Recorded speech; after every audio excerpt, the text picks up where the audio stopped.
Oi pessoal, tudo bem? Eu sou o Gustavo e esse é o canal Redes e Poder no Sistema Internacional. Bom pessoal, como vocês puderam ver pelo título desse vídeo, o nosso tema de hoje é diplomacia das vacinas. A gente vai tentar entender aqui de forma bem rápida o que é esse fenômeno, por que ele está acontecendo e quais são os pontos principais que a gente pode observar com relação a isso, né? Tentando perceber um pouco que isso está se tornando, né, de uma forma ou de outra, uma prática recente de alguns países como Rússia, China, Inglaterra, um pouco dos Estados Unidos, em torno da produção das vacinas contra o novo coronavírus hoje no mundo, né? Então acho que isso é um aspecto bem interessante para a gente observar, porque é uma tendência que talvez a gente veja acontecendo, né? Em alguns fatores, em alguns casos a gente já está vendo acontecer, mas que a tendência é que isso vá crescendo à medida em que a gente vá observando mais avanços, né, com relação à produção dessas vacinas, que levam um certo tempo, né, que não serão produzidas para, digamos assim, consumo imediato, para uso imediato com relação às pessoas, mas que de uma forma ou de outra são importantes e são relevantes para que a gente possa entender as relações de poder, mais ou menos, que estão envolvidas aí, né, no meio dessa pandemia do coronavírus. Então, acho que para a gente começar, é bom entender essas relações de forças que estão acontecendo no meio dessa pandemia, né? A gente tem aí a pandemia acontecendo num momento muito importante, que é um momento de transição, né? E é uma transição um pouco profunda, um pouco mais profunda do que normalmente a gente estava acostumado a ter. Acho que no finzinho do vídeo eu vou recuperar essa ideia, então guarda aí na tua cabeça, porque eu quero abordar alguns aspectos antes de chegar nesse ponto dessa transição mais profunda. Bom, a OMS, a Organização Mundial da Saúde, ela vem já há algum tempo prevenindo, né, enfim, falando, chamando a atenção dos países para que não haja uma prática de nacionalismo das vacinas. Né? O que é esse nacionalismo das vacinas? Ele é melhor representado por um caso que aconteceu em março, quando o presidente dos Estados Unidos, o Donald Trump, tentou comprar toda uma empresa alemã que estava desenvolvendo uma vacina para o coronavírus, numa tentativa de comprar não só a empresa, mas a tecnologia, todos os estudos desenvolvidos e também contratar os funcionários que estavam trabalhando no desenvolvimento desse projeto tecnológico. Então, isso não é recente, isso não é novo nos Estados Unidos. A gente pode lembrar da Operação Clipes de Papel, em que os Estados Unidos, depois da Segunda Guerra Mundial, levaram vários cientistas alemães para fazer desenvolvimento de foguetes lá nos Estados Unidos, né? E foram, na verdade, esses estudos que mais ou menos lideraram o avanço tecnológico dos Estados Unidos na corrida espacial. Né? E o Trump, mais ou menos, estava tentando fazer isso para garantir, né? E a tentativa foi justamente de compra de exclusividade, ou seja, que essa vacina, assim que desenvolvida, seria vendida apenas para os Estados Unidos e não para outros países. Nesse período também, o Trump teve algumas acusações de que ele estava desviando rota de navios que estavam carregados de máscaras, carregados, enfim, de equipamentos de proteção individual e tudo mais, né, para que esses navios fossem para os Estados Unidos e não para outros países para os quais eles estavam direcionados. Então é interessante perceber que já havia nesse período, lá no comecinho do ano, esses movimentos, né, que levavam, hoje a OMS fala em nacionalismo das vacinas, a gente pode falar justamente do nacionalismo com relação ao atendimento da sua própria população e à doença do coronavírus. Né?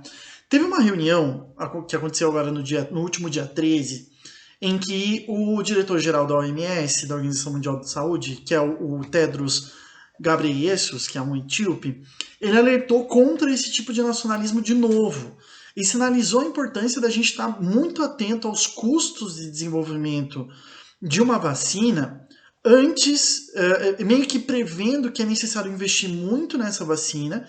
Existe uma aliança global hoje de cerca de 167 países, chamada COVAX, né, que é a tentativa justamente de desenvolver uma vacina para o coronavírus num grande esforço global, liderado pela ONU, pela OMS, também em conjunto.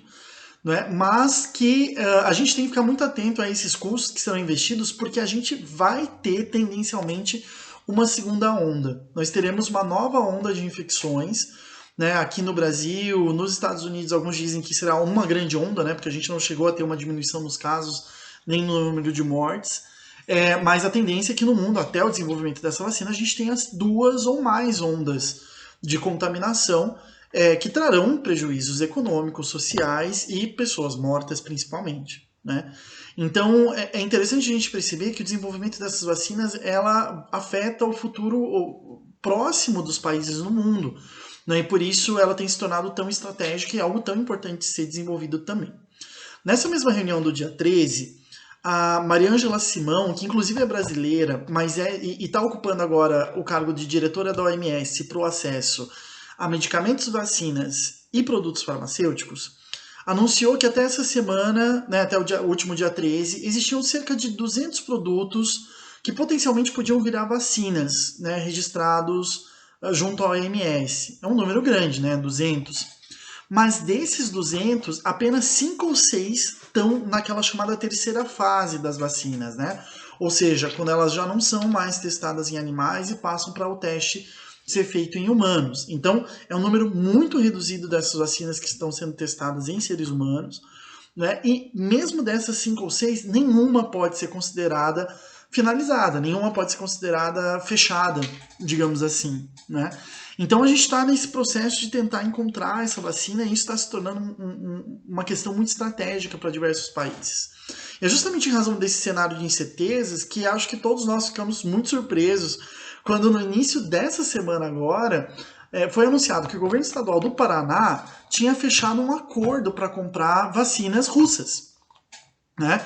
É interessante porque isso aconteceu logo depois que o presidente da Rússia, Vladimir Putin, anunciou que ia começar a distribuir uma vacina contra o Covid entre a sua população, mesmo que ela não tivesse passado da fase 3, mesmo que ela estivesse entrando na fase 3. Né?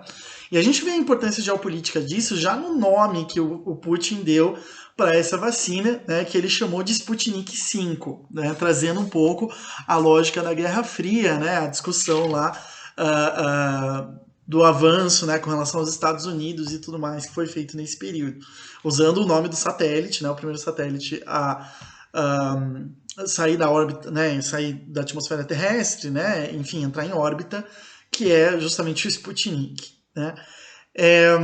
Bom, até aqui a gente tem bastante informação, então acho que é interessante a gente organizar. Vamos lá. Primeira coisa, a gente está atrás, né? Todos estamos atrás de uma cura para o novo coronavírus e isso se torna então algo estratégico para os países. Isso se torna algo relevante, não é? E o desenvolvimento da vacina é algo que vai permitir mesmo, né, que os países retomem ou não retomem as suas atividades de forma plena. Até o desenvolvimento de uma vacina, a gente vai ficar provavelmente nessa coisa do abre e fecha, né, em razão da possibilidade de novos casos e a impossibilidade de resolver a questão da doença. Existe um esforço global, então, como a gente já disse, para pesquisa, só que no bojo dessa discussão não é só o desenvolvimento de uma vacina, mas justamente da discussão da propriedade dessa vacina. Essa vacina tem que ser propriedade privada ou ela tem que ser considerada um bem comum da humanidade, uma vez que se trata de uma doença global, né? A ONU, por exemplo, a ONU e a OMS está tentando fazer um esforço de que essa vacina seja, digamos assim, de código aberto, né, como o pessoal da tecnologia diria, para que todos os países do mundo possam ter acesso, né? Enquanto que algumas empresas estão desenvolvendo, principalmente a Johnson Johnson nos Estados Unidos, mas elas não falaram ainda que vão abrir, sim para que elas possam lucrar com a venda dessas vacinas. E isso tem muito a ver com a indústria farmacêutica, que é a terceira questão, né? Que é uma indústria bilionária ao redor do mundo. E a possibilidade de produção e exportação dessas vacinas para o mundo como um todo pode fazer as economias nacionais se recuperarem e gerarem empregos de uma forma muito mais rápida, como se fosse uma recuperação de guerra, né? Uma economia de recuperação de uma guerra. Então é interessante a gente perceber isso e tentar entender isso como algo estratégico. E é aí, na verdade, que entra a chamada diplomacia das vacinas, né? Os primeiros movimentos que a gente consegue enxergar com relação a isso, na verdade, começam não com vacinas, mas com máscaras, em maio desse ano. A China chegou a controlar um pouquinho melhor a expansão da doença no próprio território dela lá por maio, e aí a China começou a enviar máscaras e outros equipamentos de produção individual para outros países, principalmente na Europa, que naquele período estava sendo muito afetado, aquele período das imagens, né, do exército italiano levando os corpos, enfim, das pessoas vitimadas, né, no país, e a China começa a enviar então máscaras, equipamentos de proteção individual, e depois alguns outros movimentos similares por parte de Cuba, que mandou vários médicos para a Itália, para a França, para ajudar no controle da doença nesses países, e agora por parte da Rússia, né, tem acontecido muito. A própria China mandou vários médicos que trabalharam com a pandemia no seu território para esses outros países. Bom, como tudo em geopolítica, então esse tema é um pouco, tanto interno quanto externo. A gente já está percebendo isso, né? Isso significa dizer que ao mesmo tempo em que esses países observam nesse tipo de diplomacia, nesse tipo de envio, né, uma oportunidade que vai colocar eles numa outra posição dentro do sistema internacional, eles também enxergam nessa prática a possibilidade de trazer benefícios internos para suas sociedades e para suas economias.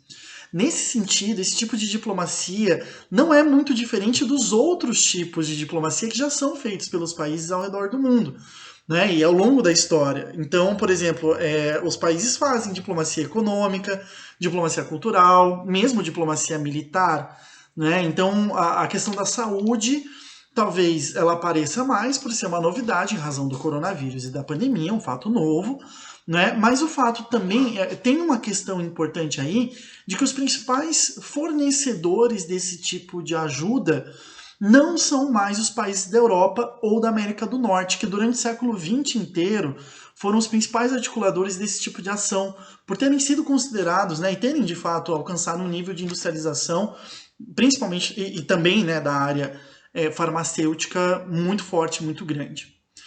A Rússia e a China, então, enxergam nesse movimento uma oportunidade muito, muito boa, né, de avançar no seu contato, principalmente com países muito alinhados com os Estados Unidos, como é o caso do Brasil, né? A gente aqui no Brasil é muito alinhado com os Estados Unidos durante esse governo Bolsonaro, e a China e a Rússia enxergam no coronavírus uma possibilidade de interagir com o país, né, sem necessariamente passar por algum tipo de bloqueio de política externa e tudo mais, né? Ao mesmo tempo, a gente tem a famosa vacina de Oxford, né, que a gente não fala que é a vacina chinesa ou a vacina russa, mas na verdade é a vacina inglesa, né? A gente fala de Oxford porque daí a gente coloca, né, a Universidade de Oxford numa posição de respeito e tudo mais, mas na verdade é a vacina inglesa ou a vacina britânica, né? E essa vacina de Oxford, ela também é bem importante, por quê? Porque ela também faz parte de um plano do Reino Unido de participação mais global, porque faz parte de um programa chamado Britânia Global, Global Britain, que o governo do Reino Unido está tentando, né, desde lá da Theresa May, mas também com o Boris Johnson, de inserir cada vez mais o Reino Unido no mundo, né, através de diversas frentes diferentes, em razão da saída do país com relação, da União Europeia. Então, mesmo essa chamada vacina de Oxford, né, ela é desenvolvida, né, por institutos de pesquisa, assim como a vacina russa, assim como a vacina chinesa, né, não são desenvolvidas pelo governo desses países, mas sim por institutos de pesquisa, né? Então, a gente também tem que pensar que, no caso de Oxford, isso também tem essa vontade do Reino Unido de ir para outras regiões, para outros países. Bom, e aqui eu termino, né, assim, ou para que a gente possa terminar, eu quero trazer essa discussão, né, de por que a gente fica assustado quando a gente fala vacina russa ou vacina chinesa e não fica assustado quando a gente fala de vacina Oxford, por exemplo, né? Em 2018, o professor Oliver Stunkel lançou esse livro, um livro muito legal, chamado O Mundo Pós-Ocidental, Potências Emergentes e a Nova Ordem Global. E ele tem uma proposta muito legal, e ele é muito importante para a gente entender mesmo essa nova realidade em que a gente se encontra. Porque a gente está vivendo cada vez mais num mundo pós-ocidental, num mundo que não é só, e aí eu recupero aquela ideia do comecinho do vídeo, que não é só um mundo em que uma potência ocidental vai substituir a outra, como foi, por exemplo, da Holanda para a Grã-Bretanha, da Grã-Bretanha para os Estados Unidos.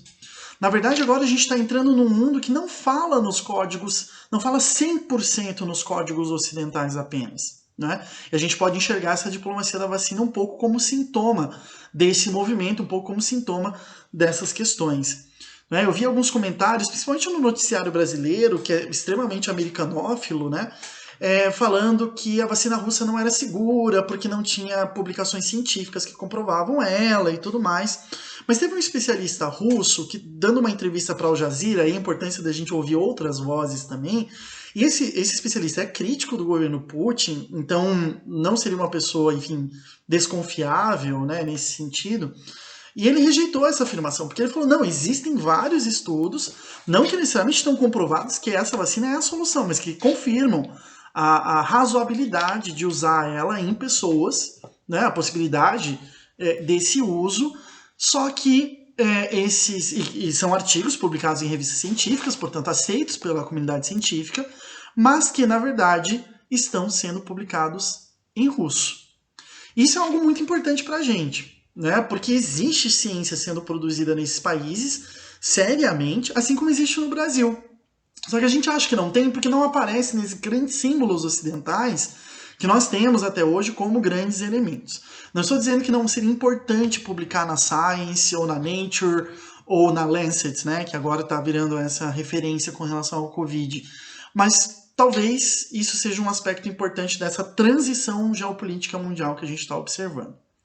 Mas bom, talvez essa questão Ocidente, não Ocidente, pós-Ocidente seja assunto para outro vídeo, né? E se você quiser que a gente debata esse ou outros temas, coloca a tua sugestão aqui nos comentários. Não esquece de se inscrever no canal, compartilhar esse vídeo se você gostou e interagir com a gente para sugerir esses novos vídeos.